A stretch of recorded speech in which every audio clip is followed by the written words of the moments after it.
आज का टॉपिक है ऑकल्ट साइंस के डिफरेंट टूल्स। वो टूल्स जिनको मैं यूज़ करती हूँ, वो टूल्स जिनको मैंने अपने लाइफ में अप्लाई किया है, जिसके बारे में मैं आपको नॉलेज दे सकती हूँ। एक ग्रुप है फीमेल्स का जहाँ पर कुछ फीमेल्स आपस में डिस्कशन करती हैं अबाउट देयर लाइफ प्रॉब्लम्स। और वहीं पर जब कुछ फीमेल्स ने उन टॉपिक्स पे जानने की कोशिश की, उन्होंने पूछा कि इससे क्या बेनिफिट होता है, ये एक्चुअल में है भी या नहीं, इसका काम होता भी है या नहीं। देन आई रियलाइज्ड कि जो नॉर्मल लोग हैं, हर किसी को इन टूल्स के बारे में नहीं पता, और अगर पता भी है तो उन्हें ये नहीं पता कि कहाँ पर किस टूल को यूज़ किया जा सकता है फॉर देयर हाईएस्ट गुड। अभी जो सोसाइटी का हालत है ऑकल्ट साइंस को लेके भी, किसी भी साइंस को लेके भी या किसी भी चीज़ को लेके, लोग अपना फाइनेंशियल बेनिफिट देखते हैं।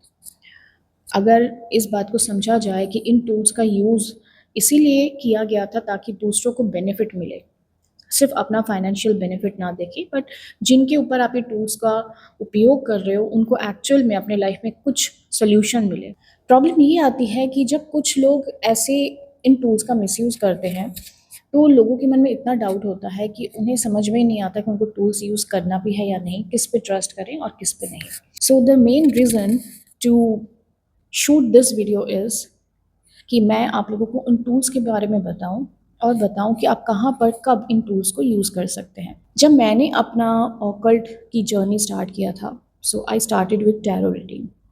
मुझे कोई नॉलेज नहीं था टैरो के बारे में, मैं सुनती बहुत थी और कभी सोचा नहीं था कि मैं कभी ये काम कर रही होंगी। जब आपको लाइफ में बहुत शॉर्ट टर्म में कोई आंसर चाहिए, कुछ ऐसा हाँ ना में आंसर चाहिए, आपके पास कुछ चॉइसेस हैं, उन चॉइसेस में से क्या आपके लिए बेस्ट है उन उसको निकालना चाहते हैं।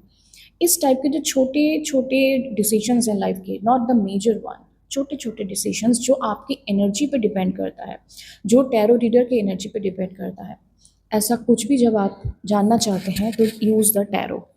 आपको टैरो से वहाँ पे आंसर मिल सकता है, but again saying, for any major life decision, don't depend upon tarot. If you have your own birth date, birth time and the place of birth, तो अपने चार्ट के बेस पे अपने लाइफ का मेजर डिसीजंस लीजिए। So the next is astrology. आपका chart आपकी life का जीपीएस सिस्टम। जब आप अपने लाइफ के उस जीपीएस सिस्टम के अकॉर्डिंग लाइफ को प्लान आउट करते हैं, तब आपके लिए लाइफ इजी हो जाता है। आपके चार्ट में कुछ चीज़ें प्रॉमिस की गई हैं as per your previous life के जो भी आपके कर्मास हैं। उसमें हो सकता है कुछ चीज़ें ऐसी हों जो आपको अच्छा दिया गया हो क्योंकि आपने बहुत अच्छे कर्म किए हैं, और कुछ ऐसा हो जो आपको इस लाइफ टाइम में उसे कार्मिक डेब्ट की तरह उतारने के लिए या एज अ लेसन लेने के लिए दिया गया हो। तो वो सब कुछ आपके चार्ट से पता लगता है, और चार्ट से आप अपनी लाइफ का कोई भी मेजर डिसीजंस ले सकते हैं। So that is the most reliable one, but exception is, इन सबसे ज़्यादा रिलायबल है जो ऊपर बैठे हैं उनके साथ आपका कनेक्शन। तो कहा जाता है कि एस्ट्रोलॉजर्स को कर्स किया हुआ है भोलेनाथ ने, कि हम कभी भी सही 100% सही नहीं बता सकते, हमारे अंदर इतनी पावर नहीं है। जो अल्टीमेट पावर है वो ऊपर बैठे हैं उनके पास ही है। तो अगर आपके हॉरोस्कोप में भी कुछ दिया हुआ है तो उसको भी बदलने का पावर उनके पास है। तो सबसे ऊपर तो वही है। उसके बाद आप एस्ट्रोलॉजी पे ट्रस्ट कर सकते हैं। अगर आपके अंदर सरेंडर मोड नहीं है, आप भगवान के ऊपर खुद को नहीं छोड़ सकते हैं, देन आप एस्ट्रोलॉजी पे ट्रस्ट कीजिए, क्योंकि वो भी उनका ही बनाया हुआ है आपके कर्मों के अकॉर्डिंग, और आपको अपने कर्मों के अकॉर्डिंग वो सब कुछ इसी लाइफ टाइम में मिलना है, और जो बचेगा नेक्स्ट लाइफ टाइम में चला जाएगा। थर्ड एंड फोर्थ जो है वो दोनों बहुत सिमिलर है, बस तरीका डिफरेंट है। One is past life regression and another one is Akashic records. Past life regression, मान लीजिए आपके हॉरोस्कोप में सब कुछ पता लग रहा है, बट कुछ ऐसी चीज़ें हैं जो आपको समझ में ही नहीं आ रहा है, कुछ ऐसी चीज़ें होती हैं जो हॉरोस्कोप भी नहीं बता सकता।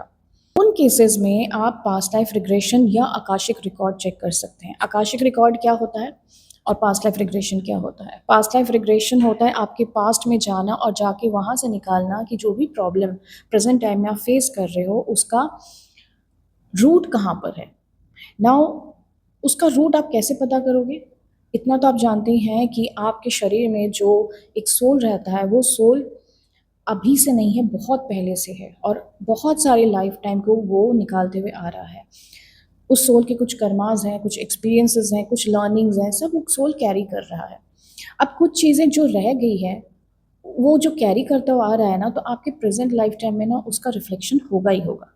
जब आपको उसका नहीं पता लग रहा है कि ये रिफ्लेक्शन आ ही क्यों रहा है, तब पास्ट में जाके उस सोल का जो पास्ट है वो देखा जाता है। आकाशिक रिकॉर्ड्स आपके सारे कर्मास का रिकॉर्ड होता है, जो हमने बचपन में सुना था चित्रगुप्त की कथाएं। तो चित्रगुप्त आपके सारे कर्म को नोट कर रहे होते हैं। आकाशिक रिकॉर्ड वही मैनुअल बुक है जहाँ पे आपके सारे कर्मास नोट किए जा रहे हैं। अब इन दोनों में फ़र्क क्या है? पास्ट लाइफ रिग्रेशन में आप खुद पास्ट में जाते हैं।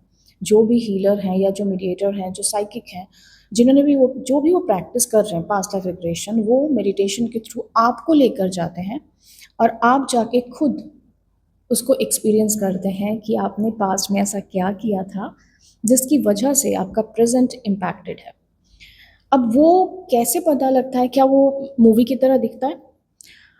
मैंने अपना पास्ट लाइफ रिग्रेशन करवाया है। सो इट्स काइंड ऑफ आपको अपने अंदर फील होता है। सोल का जो सबकॉन्शियस है ना, वो एक्चुअली वो वहाँ से रिप्लाई करना स्टार्ट करता है। So you can feel it on your body, you can even see the flashes. आपको एक पिक्चर की तरह, मूवी की तरह आपकी आंखें ऑल्दो बंद होती है, आप अपनी बॉडी पे कंट्रोल छोड़ चुके होते हैं, बट आपको वो पिक्चर की तरह दिख रहा होता है कि ओके ये चीज़ है। And even you can feel कुछ स्मेल, कुछ पेन, जो भी उस टाइम में था जिसकी वजह से आप प्रेजेंट में सफ़र कर रहे हो, उसका रीज़न एक्चुअली आपको पता लगता है। सो कुछ फीमेल्स ने मुझसे पूछा था क्या ये सच है, ये फेक है, स्कैम है? सो नो, ये फेक या स्कैम नहीं है, बिकॉज़ मैं बहुत अच्छे से रिलेट कर सकती हूँ कि जो भी मैंने पास्ट का देखा उसका मेरे प्रेजेंट में क्या इम्पैक्ट है। So it was completely relatable. और जब आपको रूट कॉज पता लग जाता है तो उस रूट कॉज के बेस पे आप अपने प्रेजेंट में उन चीज़ों को चेंज कर सकते हैं जिसकी वजह से अभी आप प्रॉब्लम में हैं। अब आते हैं आकाशिक रिकॉर्ड। आकाशिक रिकॉर्ड में आप नहीं जाते हैं, बट जो भी मीडियम है वो जाते हैं। आपके क्वेश्चंस आप देते हो और उन क्वेश्चंस का रिप्लाई वो लेकर आते हैं। इट्स अगेन टूल जहाँ पे मेडिटेशन मोड पे जाया जाता है, वहीं से आंसर मिलता है। इन दोनों में अगर आपको इस बात पे ट्रस्ट नहीं है कि जो सामने वाला है वो आपको सही बताएगा या नहीं, then you yourself can go for past life regression. But the only thing is, हर कोई अपने अतीत को नहीं देख पाता है। So you need to have that much courage. अगर आपने कुछ भी ऐसा देखा जो शायद आपके दिमाग में बैठ जाएगा और उसको निकालना बहुत मुश्किल होता है, अगर आप में वो करेज नहीं है, आप में वो हीलिंग पावर नहीं है कि आप अपने पास्ट को देख के इतना समझ पाओ कि ये पास्ट था and we all are here to experience few emotions in life, और यही प्रोसेस है लाइफ की जर्नी का। अगर आपको ये बात समझ में नहीं आ सकती है और आप उन बातों को नहीं भूल सकते, then you don't go for the past life regression, देन आप आकाशिक रिकॉर्ड पे डिपेंड कीजिए। Next one is spell. What is spell casting? तो स्पेल कास्टिंग के लिए बहुत लोगों का कहना है कि गलत होता है। सिर्फ प्रेयर हम लोग सभी लोग करते हैं ना, भगवान से सभी लोग मांगते हैं। स्पेल में सिर्फ इतना डिफरेंस होता है कि जब आप भगवान से मांगते हैं तो आप उनके ऊपर छोड़ते हैं, आप प्रकृति को बुलाते हैं कि प्रकृति के प्रेजेंस में भगवान हमें वो दे, अगर वो चीज़ हमारे लिए सही है और किसी और का नुकसान नहीं कर रहा है। इतना फ़र्क है। जब हम भगवान से प्रेयर करते हैं हम बस मांग लेते हैं, दे दो। लेकिन स्पेल में ऐसा नहीं होता। स्पेल में there are certain words, it's a ritual, और उसी प्रॉपर तरीके से करना पड़ता है। We pray that if it is for the highest good of this individual, then give it to them, and अगर वो उनके लिए सही है तो ही मिलेगा, वरना नहीं मिलेगा। अगर वो उनकी जर्नी के साथ अलाइंड है तो उनको मिलेगा, वरना नहीं मिलेगा। ठीक है। फॉर एन एग्जाम्पल, एक स्पेल कास्ट ऐसा है जो I found it really very good, और मेरे जो क्लाइंट्स हैं उन्होंने भी इस बात को महसूस किया है कि इट इज़ वेरी डिफरेंट। मतलब वो आपके एनर्जी को पूरी तरह से चेंज करता है। Enhancement of your personality, it's kind of आपके अंदर करेज लाना, आपके अंदर अवेयरनेस लाना, आपके अंदर मोटिवेशन लाना, कॉन्फिडेंस लाना। एक कंप्लीट इन्हांसमेंट दिखता है। वो इंसान जिसके लिए वो स्पेल किया जाता है, they can actually feel it कि चेंजेस आ रहे हैं। सो ऐसे और भी बहुत सारे स्पेल होते हैं, like it's for abundance, it's for education. Even ऐसे भी होते हैं जहाँ पर फैमिलीज़ को एक करने के लिए किया जाता है, और ये भी होता है फैमिली को ब्रेक करने के लिए। सो ऑलवेज रिमेंबर, ऐसी कोई भी चीज़ जो आप दूसरों को नुकसान पहुंचाने के लिए कर रहे हो और अपने बेनिफिट के लिए कर रहे हो, वो कभी भी भगवान की तरफ से नहीं आता। अगर ऐसा कोई स्पेल कोई कर रहा है और वो स्पेल हो रहा है, so remember, it is not from the divine source, it is from other sources जो लव, लाइट एंड ह्यूमैनिटी को फॉलो नहीं करते हैं। सो आई थिंक आपको समझ में आ गया होगा मैं किस सोर्स की बात कर रही हूँ, और वो कौन सा सोर्स है जो इस तरह की चीज़ें करता होगा। तो डिवाइन कभी भी ऐसी चीज़ों को अलाउ नहीं करते हैं जो किसी का नुकसान करके आप अपने लिए भला कर सकते हो। ये वो टूल्स हैं जो ऑकल्ट में मैंने खुद यूज़ किया है, कुछ मैंने खुद सीखा है, कुछ मैंने दूसरों से करवाया है। तो इन शॉर्ट, अगर कोई स्मॉल डिसीजंस लेना है, शॉर्ट टर्म डिसीजंस लेना है, गो फॉर टैरो रीडिंग। अगर कोई लॉन्ग टर्म मेजर डिसीजंस लेना है, या शॉर्ट टर्म भी मेजर डिसीजंस लेना है आपकी लाइफ के बारे में, आपका करियर, आपकी शादी, आपका घर, सब कुछ, go for your own chart, वो आपको हेल्प करेगा।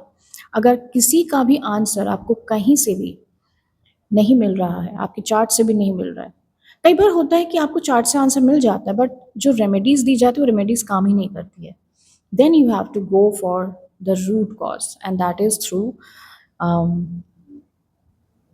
Akashic records and past life regression, वहाँ पे आपको मिलेगा। And when you feel that you are stuck and you want some kind of blessings from God, then you can use spellcast, वहाँ पर use कर सकते हैं। So I hope इससे आपको थोड़ा सा आइडिया होगा कि ऑकल्ट साइंस के किस टूल को आप कहाँ पर यूज़ कर सकते हैं और उससे आप क्या बेनिफिट ले सकते हैं।